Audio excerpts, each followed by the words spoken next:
Hey, this is Jace with Black Raven Pit and Purpose, and this week we're doing prime rib. I'm so excited for this. I can already tell it's gonna be juicy and just taste amazing. I love prime rib. We're also gonna be talking about the nonprofit called Neighborgood Pantry, another food bank here in Nebraska. Just keep an eye out for the pop-ups below. Let's go ahead and go to the prep. Okay, so there's a few different ways that you can prepare prime rib for your smoker. The most popular way is probably to do an injection, which basically requires a needle to kind of inject your seasoning or sauce or whatever you want to put in the middle into the actual meat itself. My injector unfortunately broke, so we're going to do this the old school method. So first thing I'm going to do is take my knife here. I'm going to score a diamond pattern along the top here, just along this fat cap. I'll kind of turn this around so you guys can see better. So fat cap. And so basically what I'm going to do is just kind of like put some about 1-inch incisions along it. Now you may find you have to make that cut a couple times depending on how sharp your knife is. Mine is not the sharpest, so we're just going to kind of saw into this guy. And the key thing is that you want to get just below the fat cap. So when you're looking into where you're cutting, as long as you see the red meat just kind of poking out a little bit, you're good. That's exactly what you're looking for. So we'll just kind of keep this going here.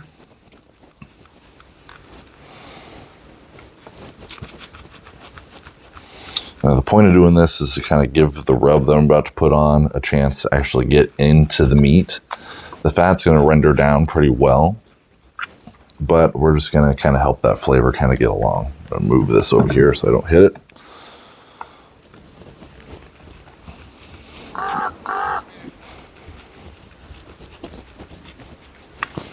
So again, just kind of 1-inch incisions is what you're looking for ideally.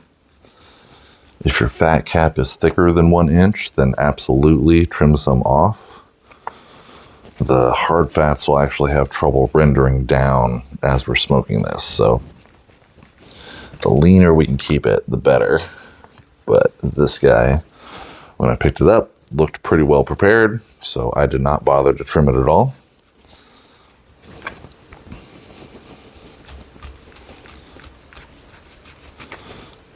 Okay. Looking pretty good so far, so I'm going to rotate it. We'll do our cuts going the opposite direction.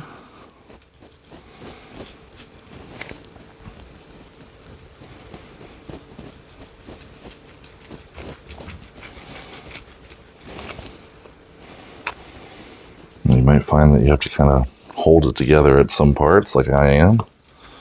Otherwise it just becomes a little bit too wobbly and kind of impossible to cut, not going to lie.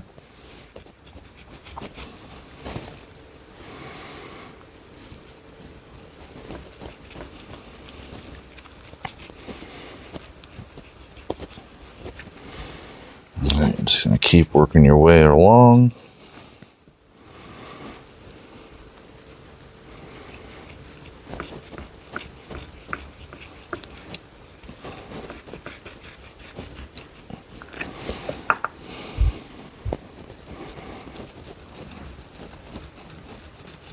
Okay, that should do her. So now you got a bunch of individual squares that you can kind of separate, open up a little bit. I'll just kind of hit it a little bit in advance. You may have pieces of fat that kind of come off now that you've been cutting it a little bit, and that's okay. I personally just like cut them off. Okay, so this is looking pretty good. So next step is to take our olive oil. I'm just going to coat the top here. Rub that all the way around. Get that nice and in there. Get the sides, the fronts. Now I'm using olive oil as a binder because the rub that I'm using is my coffee and black pepper rub, and I don't want like a mustard or anything to kind of overtake the flavor of that coffee rub, because honestly it's my favorite for meat. well, for beef rather. Tastes good on quite a few different meat items that you can get, but for beef, it's choice. It's really the best thing. Okay, I'm going to take one glove off. So I would prefer not to get my scissors all covered in olive oil. And again, this is the one I'm using. In case you guys want to use it yourself, I do sell these, so you're more than welcome to hit me up. I will happily ship them anywhere in the US.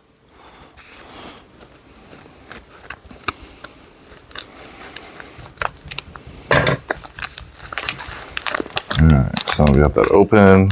Just kind of a little shake. I want to completely cover this guy, but partly with having these diamond cuts in the top. I'm going to try and work it in there, really get it in nice and deep.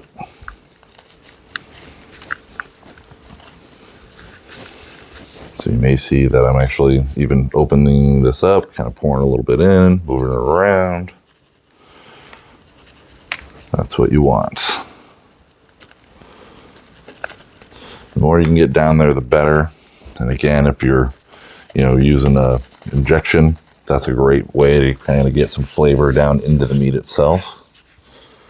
So you don't have more meat or more fat that's just kind of coming off. So we'll just kind of pull it off, no big deal.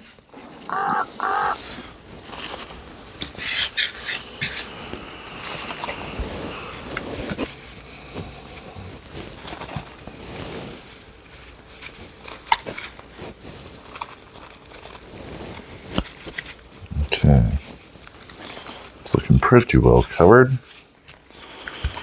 Now we're going to flip it over. Do the other side. So again, olive oil.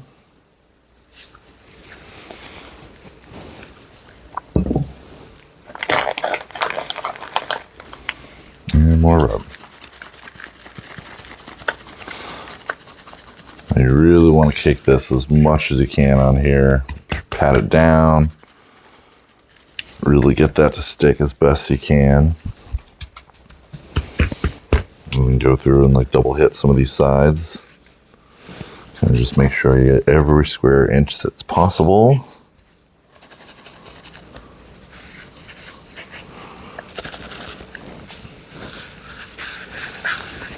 Okay, flip it back over.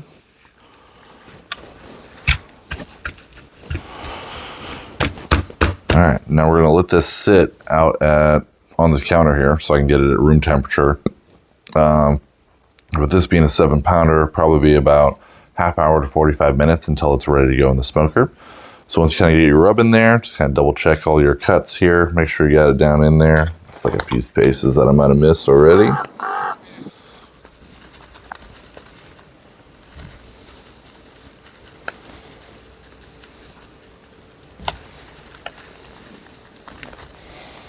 All right, that's looking good. All right, so again, I'm just gonna pat it down. Get as much of that to stick as I can. Cut off any excess stuff that might just be hanging out. This whole little piece here can just come out. We're gonna throw some more rub in there. Okay, so now I'll just leave this sitting on the counter here for about half hour, 45 minutes, and we'll be ready to go on the smoker. Okay, so now that we have our prime rib all prepped and ready to go, we're ready to throw it on the smoker. I have my smoker set at 250 degrees. We're gonna go ahead and throw this on, and then we'll tell you about the next step.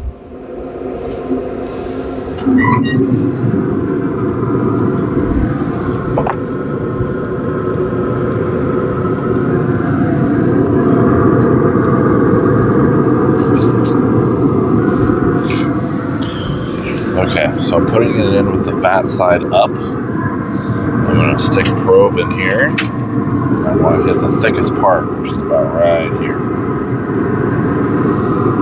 Get that in there, get this plugged in. Now we're ready to go.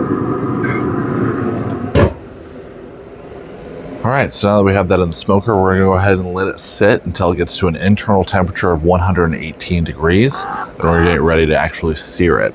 And that'll kind of help finish it off. Now I'm going for a medium rare, medium sort of cooking on this guy. So If you want it well done, make it go longer. I don't really care. Everyone has their own preference. But me personally, I love medium rare prime rib. That's just the best in my opinion. So anyway, we're going to let this go until it gets to 118. Then we'll see you guys at the next step. Okay, so we've reached 118 degrees internal. Let's go ahead and pull it, move on to the next step.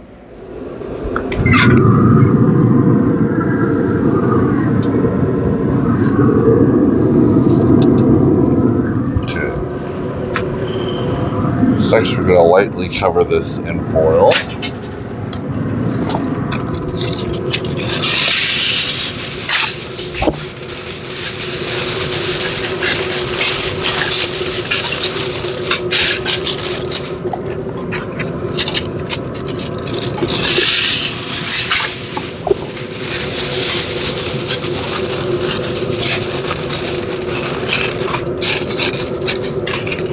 And we're just going to let that sit for a minute.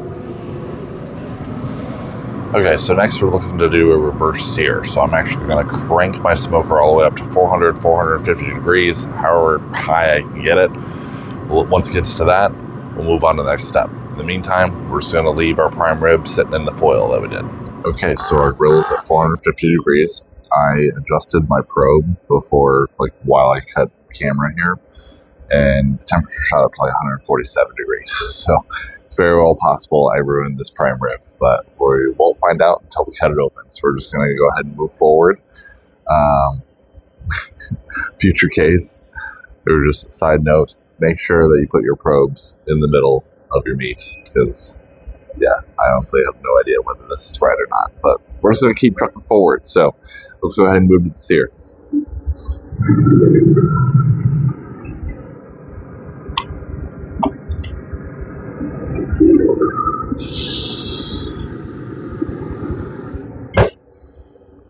Now we're going to leave this for about 2 minutes per side. Just kind of rotate it as we go. As soon as we get done searing every side, then we'll get a temp check. Looking for a temperature of about 122, 125, somewhere in there.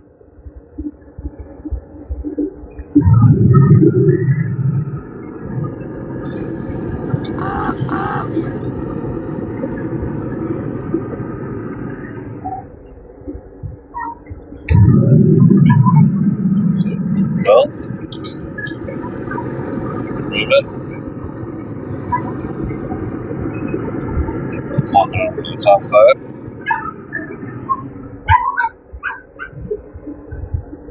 Alright, we're getting my probe ready. Hopefully it'll be our last time that we need to flip this.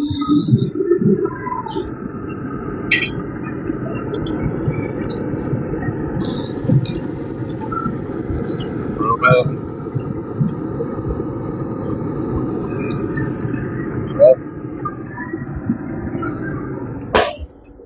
We're not quite at the temperature that we want, so we're going to give it one more go. Bottom up.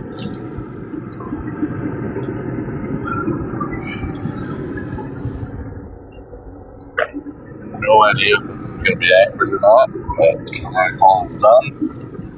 Feels pretty loose. So we're going to go ahead and throw it on this tray. Last step is just give it another temp.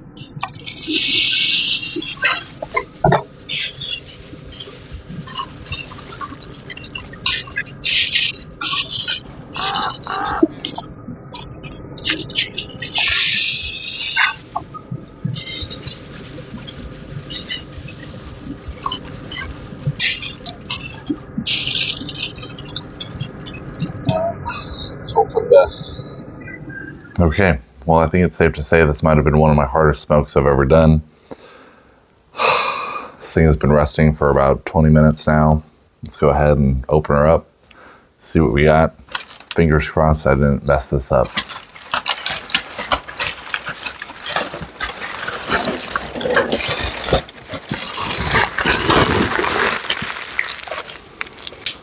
All right, so overall it looks pretty good.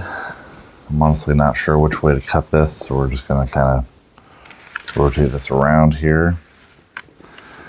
And we're just gonna hope for the best. Let's go ahead and cut her open.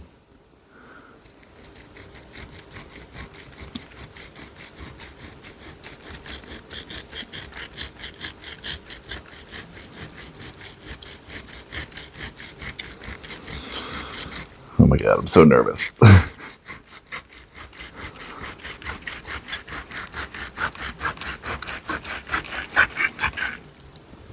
Oh, that's looking pretty good. Oh my God. I'm so relieved right now. This looks so good. Just the right color of pink. I would probably prefer it a little bit more rare, but you know, I gotta feed other people who aren't exactly a fan of rare meat. Oh my God. It's looking pretty good. Let's go ahead and give it the true test here. Try a little bit, see what we think.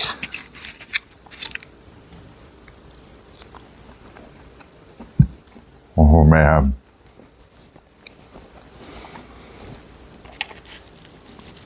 This is so damn good.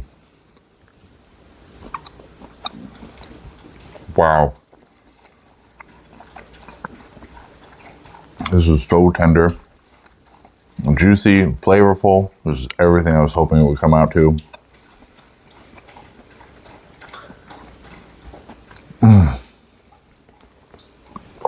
Oh my God. I cannot wait to eat the rest of this.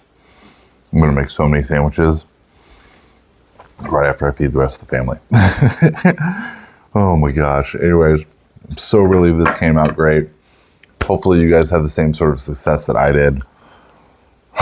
Case in point, make sure that you stick your probes in far enough to kind of be sure of what you're watching. But looks like I did everything right, so no complaints here.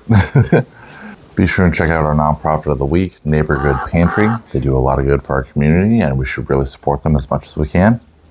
Thank you so much for watching. Thank you for the likes, the subscribes, everything. You guys are the best. Really appreciate everything. So glad you could be here with me for this. I want to get to eating. Thanks so much.